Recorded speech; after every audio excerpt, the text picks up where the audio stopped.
Adriano, you mentioned multifamily homes before, and that the people you talked about wanted an income. What are some of the key aspects of finding the right property to generate income? Let's say a family wanted to take one of the units and live in it, and they wanted, let's say it was a 3-unit place, and they wanted to rent out the other 2 units. What should they be looking for? What are the key aspects of figuring out what would be a good unit to buy, a good multifamily home to buy? Well, first they will have to know exactly where they want to be. People have different ideas. Some live in different neighborhoods, some in good neighborhoods, some not so good. Price range, because it varies. If they come to me with a price range, then I'll explain to them where they can get it, which area they can get a specific property. If it's a higher price range, then they can get it in a higher area. Now, those properties are very popular. As a matter of fact, when I first started the business, that was I normally did. I sold multifamilies. Because first-time home buyers, that's what I advise them to do. If they have a 3-unit, you can almost just live rent-free if you know how to work them. So that's a very popular situation, and also depends how much space they need.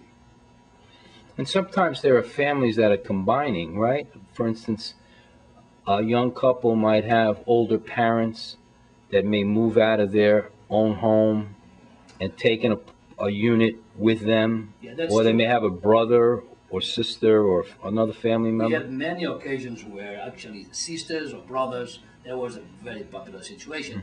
Like in a multifamily, right? Like a 2-family unit, that's what they used to do. And a lot of times we'll get a duplex, which is a side-by-side, which actually get the same exact space. I think something you said triggered a bell that went off someplace.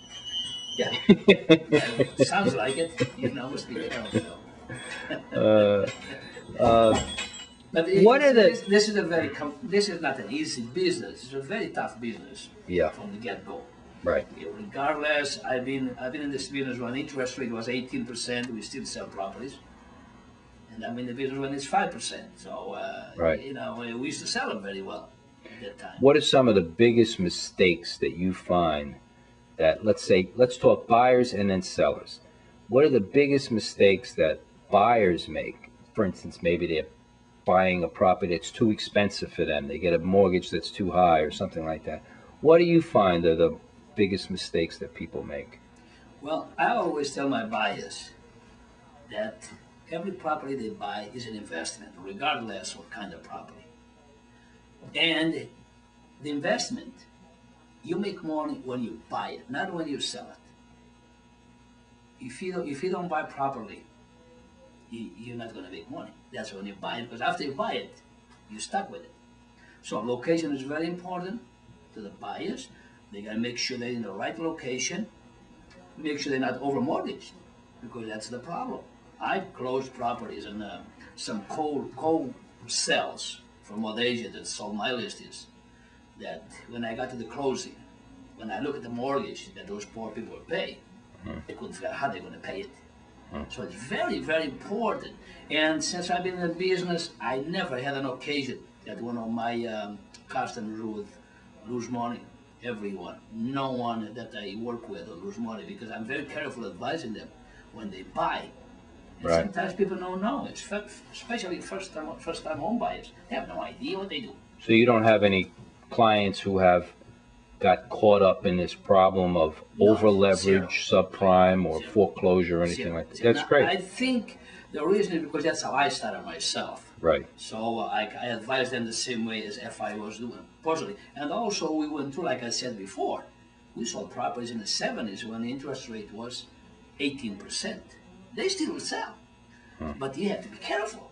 You have to be careful. So no, I advise them very well on the buying side. And the sellers, it's the same situation. If I take a listing, I advise them, listen, not is written perfectly. The property, we're going to get whatever the market is going to give us. I can tell you property is $500,000 or $1 million. But if we can get a buyer for it, it might be 600, it might be 800, it might be $1.2 million. Right. We'll see after it's in the market. We only need one person that really likes it and loves it and can afford it, and they'll pay for it. So we can do CMAs, market analysis, and all stuff. All is well and good, but the final is going to be we able to get a buyer that really will pay the price.